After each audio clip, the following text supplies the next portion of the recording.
ご視聴ありがとうございます。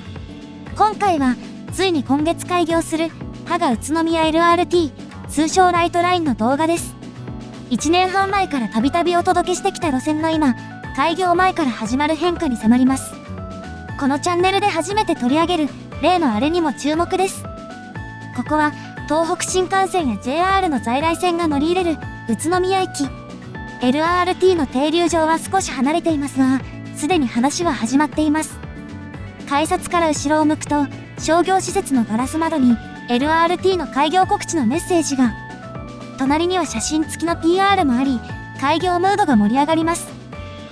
西口東口があるこの駅から東口を目指します。JR の線路をまたぐペデストリアンデッキの横にもポスターが掲げられ、アピールに余念がありません。ただしこれらは先ほどのものよりも古く、内容も今の状況と異なる箇所があります。このデッキは LRT の建設工事と同じタイミングで延長されたもの。その橋の少し手前にあるのが、この LRT の始発、宇都宮駅東口停留場です。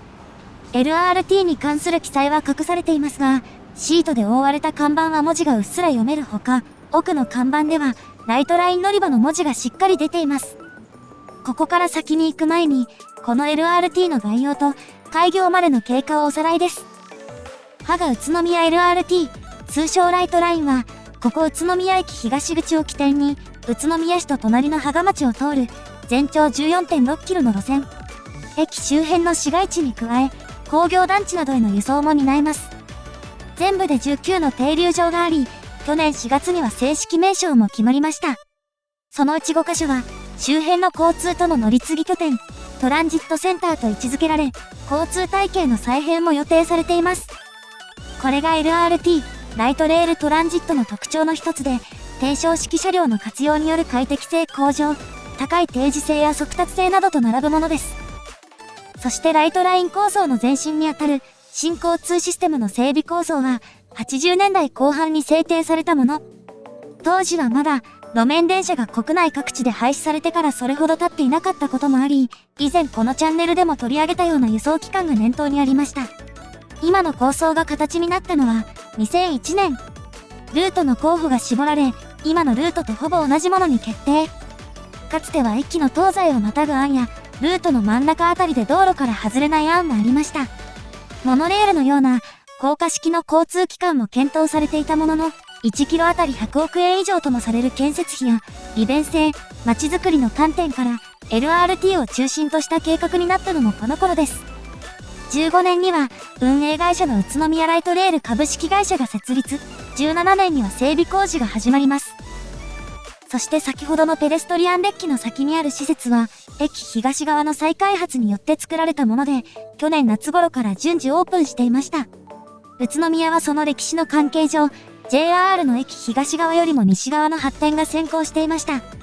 東側に大通りができ、建物が建つようになった後も、東口の開発は進んでいなかったのです。この辺り一帯はもともと国鉄の敷地であり、道路の位置関係にそれが伺えます。バス乗り場とタクシー乗り場、それ以外の乗降場があり、企業の工場への送迎バスの乗り場もありましたが、目立った商業施設などはありませんでした。そこに会議場や商業施設、ホテルなどを誘致し、階段状になったテラスではイベントも行われます。ペデストリアンデッキが延長されたのもこの時です。かつては去年3月の開業を見込んでいましたが、感染症の影響などで用地買収が難航したため、今年3月に延期されました。その後、工事区間の一部で計画見直しが生じたことからさらに延期され、最終的に今年8月26日の開業予定となっています。そう、ライトラインは開業まであと1ヶ月を切っているのです。開業に向けた詰めも進み、先月7日には関東運輸局長に運賃の認可申請がなされました。運賃は150円から400円で距離に応じて変わります。また、先月26日にはついに運行ダイヤも公表されました。運行時間帯は平日朝4時台から深夜0時台、土日祝日は朝5時台から深夜11時台。始発と終電の時刻は JR 線との乗り継ぎを考慮したものです。ちなみに一番早いのは車両基地の隣にある平石停留場を平日朝4時50分に発車する列車です。ピーク時はおよそ8分間隔、それ以外は12分間隔で、これは当初の想定よりも少ないもの。需要を見て、本数を増やしていくのでしょうか。なお、開業初日は出発式などが行われるため、特別ダイヤになる予定で、この動画を編集している時点では、まだ公開されていません。ここから先、沿線をくまなく回りながら、開業直前の様子と、水面下で進む変化をご紹介します。エレベーターで1階に降ります。起点となるこの停留場は、2本の線路が1つのホームを挟む、島式ホームと呼ばれる構造です。1階から直接入れるルートもありますが、今はバリケードで塞がれています。ホームの高さは30センチメートル。すべての停留場にスロープがあり、施設はバリアフリー対応です。掲示物の準備も済んでおり、路線図や運賃表もあります。先日申請された運賃はそのまま認可されるのが前提で、上からテープで隠しているだけ。現金払いの乗客のために、整理券発行機もあります。発車案内表示器は表示が消えているように見えますが、試運転中の表示が出ています。また、ホームには大谷石を使ったベンチもあります。デザイン性にも気を配った施設の中に、地元の特産品を使うことも忘れていません。そしてこのベンチ、寄付金が整備費用に充てられており、名前などを載せたプレートを埋め込むことができます。ちなみにこの停留場、起点ではあるものの、線路の間には起点から200メートル手前であることを示す表示があります。そして先ほどのカットでは車両が映っていませんでしたが、すでに全線で試運転が始まっており、タイミングが合えばこうして出くわすこともできます。車両の詳しい紹介は一旦置いといて、停留場の先へ進みます。この停留場の先で軌道は90度向きを変え、東へ進みます。軌道との交差点を渡った向こう側、カーブの途中にあるのが、去年11月19日に試運転列車の脱線事故が起きた場所です。向かって左奥の下り線から逆走、ダブルクロスポイントを渡って停留場に戻る途中の事故でした。怪我人は出なかったとはいえ、一時的に試運転が中止になるなどの影響が出ました。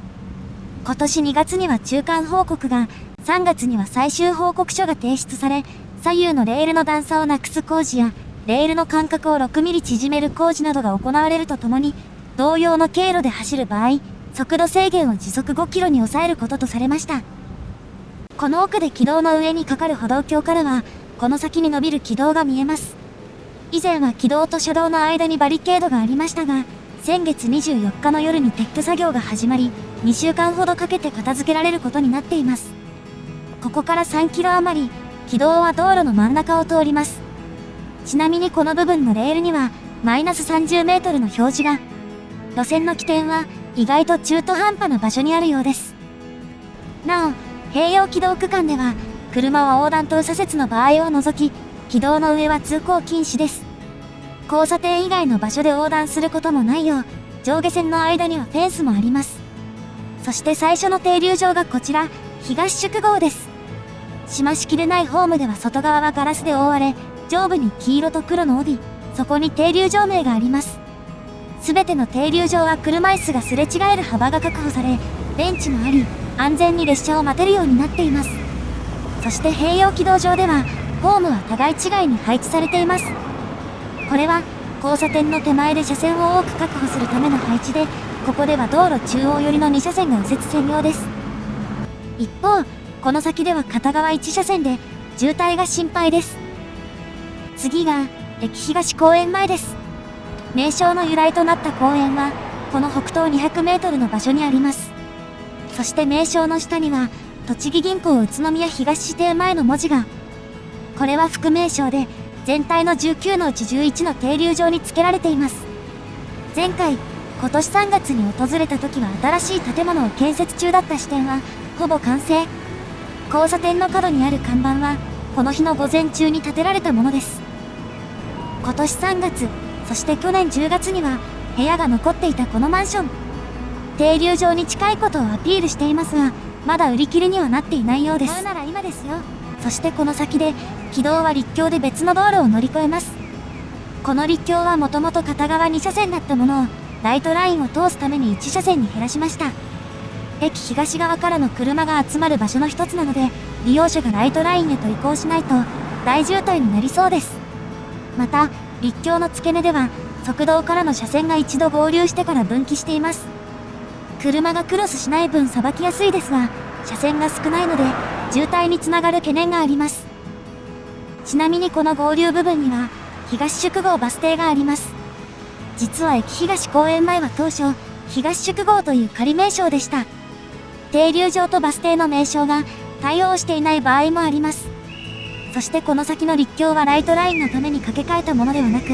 橋桁もライトラインの車両の荷重を考慮していないため、導入される車両は逆にこの施設でも対応できる規格です。一方、陸橋の南西の交差点でも別のマンションが建設中。停留場から微妙に離れた場所だけに、果たして無事売れるのでしょうか。陸橋の反対側も車線が合流してから分岐しています。ここからすぐの場所にあるのが峰停留場。名称が1文字なのはここだけです。ここも交差点の前後にホームがあるものの、交差する道路が斜めになっているため、車線の配置などが変則的になっています。ここから先では両側の建物が小さく、道路が左右に曲がります。これは、軌道を通すのと同時に道路を拡幅した際、左右にある大きな建物を避けたからです。こうした用地買収が感染症の影響で遅れたことが、1度目の開業延期の要因です。用地買収に関する交渉や手続きの中には、実質的に対面で行うしかないものが多く含まれています。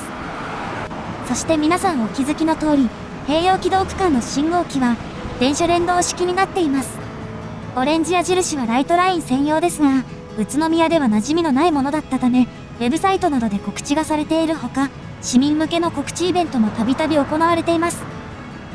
先へ進みます。停留場はコストダウンのためか、仕様自体はおおむね統一されています。駅名板の下には、それぞれの特徴に応じた写真などが貼られており、停留場名以外の違いはこの程度。幅もどこも同じですが、この次は違います。先ほどの停留場に比べ、柱が太いのにお気づきでしょうか。そして、ホームの幅も広くなっています。ここは、序盤で触れた周辺の交通との乗り換え拠点、トランジットセンターに位置づけられているものの一つ。そしてこの南にあるのが、副名称になっている、ベルモールというショッピングモールです。道を挟んで西館と東館があるこの施設、県内有数のショッピングモールで、およそ5000台分の駐車場があります。エリア内でも有数のモールということで、ライトラインの車両を模した遊び場があり、PR に一役買っています。計画段階ではベルモールがそのまま停留場名で、宇都宮駅東口にあるポスターにも、ベルモールの名前があります。この種の商業施設は名称が変わることがあり、駅名などには採用しづらかったためか、大学の名称が採用されています。なお、ライトラインでは民間の施設名が入った停留場はなく、それらは副名称に収まっています。一方、6月からモール内の駐車場の制度が変わりました。この停留場はトランジットセンターと位置づけられているものの中では珍しく、駐車場がありません。モールを利用しない人が駐車するのを避けるためです。そしてここをハブとして、バス路線が新設されます。これに加え、ライトラインが平日は256本、休日は216本運行されることで、交通網は大きく拡充されます。一方、ライトラインに並行する区間ではバスが廃止され、先ほど映っていた東宿郷のように、バス停丸ごとなくなる場所もあります。そしてライトラインにとって重要な場所は、まだまだ続きます。一つ目が、ここから400メートル余り先にあります。道路が高さを下げる場所で軌道は逆に高さを上げ、道路を乗り越えて右にそれていきます。これこそが、ライトラインの特徴の一つ、道路との立体交差です。ライトラインの路線の中間あたりには、道路とは独立した軌道、専用軌道があり、合計2カ所、このような立体交差があります。旧来型の路面電車ではまず見られない、大掛かりな立体交差。開業後は路線のハイライトになること間違いなしですが、ここにも気になる点があります。先ほどの陸橋と同じく、ここでも1車線になる場所があり、朝夕は混雑する道路だけに、渋滞が心配です。一方、道路の外に出た軌道は S 字カーブで向きを戻し、同時に高さを下げていきます。ここは土地自体も高低差がある場所で、高さの低い方が田んぼや畑になっています。立体交差に気を取られがちですが、ここには道路と交差する川が流れており、ライトラインの整備と並行して改良工事が行われていました。請負額は1億円以上。お金の問題はライトライン全体に大きく関わってきます。そしてここで軌道が道路から離れるのは地形の関係もありますが、田んぼや畑が広がっていて土地を確保しやすいのも理由です。一体交差の付け根ではもともとあった道路が迂回を余儀なくされています。この先にあるのがホーム2つ、線路4本、いわゆる二面4線と呼ばれる施設を持つ巨大な停留場。起点から数えて7番目、およそ 3.7 キロの場所にある平石停留場です。二面4線の停留場はここだけではありませんが、全体が横並びなのはここだけなので、最も横幅をとっています。今年3月に訪れた時の様子がこちら。当時は南側の道路も建設中で、線路脇のフェンスもありませんでしたが、すっかり様変わりです。ここもトランジットセンターの一つで、先ほどの停留場とは違い、広い土地を生かした駐輪場や駐車場の整備が進み、南側には真新しい道路ができました。なお、停留場の向こう、軌道の北側にはこんな看板もあり、まだ開発が続きそうな感じです。一方ここには、新設されるバス路線は経由しないようで、2つ並んだトランジットセンターは、立地に応じて役割が分かれています。さらに下り方では、東へまっすぐ進む本線から分岐する2本の軌道が、この軌道は90度向きを変え、南に伸びています。この先にあるのが、ライトラインの心臓部、車両基地です。この車両基地の敷地は、およそ4ヘクタール。路線で唯一の基地であり、他にも重要な施設があります。先ほどのカットの左手前にあったのが変電所で、他の3カ所を監視制御する役割も担っています。そのハス向かいにあるのが、本社機能を有する管理棟。すでに建物の使用が始まっており、関係者の車や自転車などが止められています。なお、祝開業的な垂れ幕が出されそうな感じの場所には、まだ何もありません。留置線のさらに東には、車両の走行試験を行うための線路があり、この日も試験走行が行われていました。また、基地の南北には貯水池ができ、災害対策も万全です。今年3月以降、Google マップがアップデートされ、この施設も立体画像で確認できます。そして基地の入り口からだと見えませんが、奥の建物の右、敷地西側の留置線に並ぶのが、去年6月に17編成すべての納入が完了した HU300 型です。ライトラインは法的には路面電車であり、軌道法では車両の全長が30メートル以内とされていることから、全長は 29.52 メートル、3両編成です。一方、将来的な法改正などを前提に車両を増やせる設計で、車両基地の線路も、それを考慮した長さで作られています。すでに試乗会が行われているこの車両、性能面も段違いです。薄い峠に匹敵する60%ミル超えの急勾配に対応しているほか、最高速度は時速70キロ出せます。編成定員が150人余りと、国内の路面電車としては最大級の輸送力を誇り、片側に4カ所のドアを設け、IC カードの場合は全てのドアから乗り降りができます。全てのドアに係員がいるわけではないため、無賃乗車のリスクが高まりますが、乗降をスムーズにするための方策であり、信用乗車方式と呼ばれています。国内で信用乗車方式を採用した路面電車はないことから、当初は戸惑う人も多いと見込まれました。最初のダイヤで所要時間が長めなのは、それが理由です。そして停留場にあったライトラインのシンボルマークは、車両のデザインにもなっています。愛称は複数の案をベースに、宇都宮市と芳賀町の住民にアンケートを取って決めたもの。LRT、ライトレールトランジットの一部であることはもちろん、光、明るいといった意味もあり、ラインとの組み合わせにより、未来への光の道筋といったメッセージも込められています。そしてライトというのは、雷が多い宇都宮にちなんだ名称。雷の都と書いて、ライトというわけです。アンケート結果では、ライトラインが圧倒的な一番人気だったようです。形式名の HU300 型は、芳賀と宇都宮の頭文字から一つずつ取ったもので、300は3両連接車であることが由来です。海外製の部品も使われているこの車両、屋根上も黒を中心としたデザインで、こだわりが感じられます。先頭のライトはカクッと折れ曲がっており、稲妻を再現したのでしょうか。昨年11月に深夜限定で始まった試運転も、今では日中にも広がり、6月26日からは本数も増えました。速度も上がり、今では通常と変わりません。ワクワク感が漂うライトラインですが、ここまでご紹介してきたのは、14.6 キロのうち、およそ4分の1程度。ここから先の様子と開業前の動き、ライトラインを巡る未来は、後編に続きます。これまでは外から見るだけだった車両の中にも入り、くまなくご紹介しますので、ぜひ見てくださいね。ご視聴ありがとうございました。